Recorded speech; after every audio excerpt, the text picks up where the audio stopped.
So, what is privacy? Yeah, the answer to that question is pretty abstract, involving the rights of man and ancient philosophical thought, and frankly too much introspection for a short animated web video. So no. Let's ask another. Take a look at your phone. How much information about you is stored on it, and how safe do you think that information is? Do you shop online, exchange messages on social media, Google search, and perform general life-simplifying tasks? Of course you do. It's almost impossible to participate in modern life without doing at least some of that stuff. And you probably lock your phone and keep it safe because, hey, you'd hate for all that information about you to be in anyone else's hands. Well, let's say it already is. Because Google and Facebook and the store you shop at and the location app you turned on yesterday are all happy to collect and mine your information. And this isn't just your phone. This is your whole life. A pretty comprehensive picture of you is being built, which includes your history and future as well. And to be really clear, this isn't just the information you give them knowingly. In fact, you have very little knowledge or control over what information is being emitted. But we've got more. Thanks to new laws, new technologies and certain whistles that have been blown, what we now know is that governments are not just watching terrorists. They're watching all of us. Your phone calls, your internet surfing, your emails, your social networking habits, your locations, even the fact that you're watching this video right now. All of it.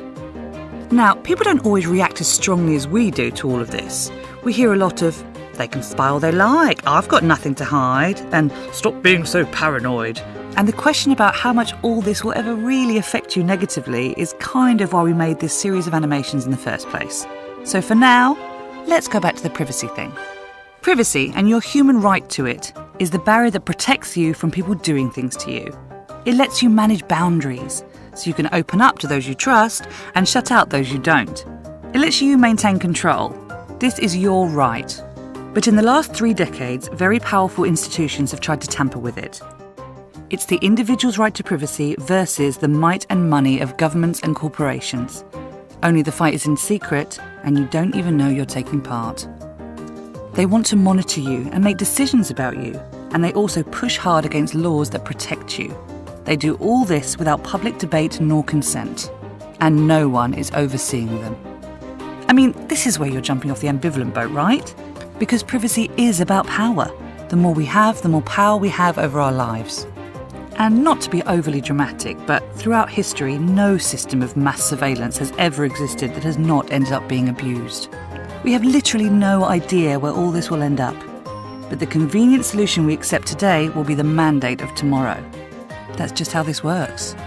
Monitoring us, branding us, categorising us, and profiting from us. Privacy can stop all this from happening. We can stop this from happening. Find out more at privacyinternational.org.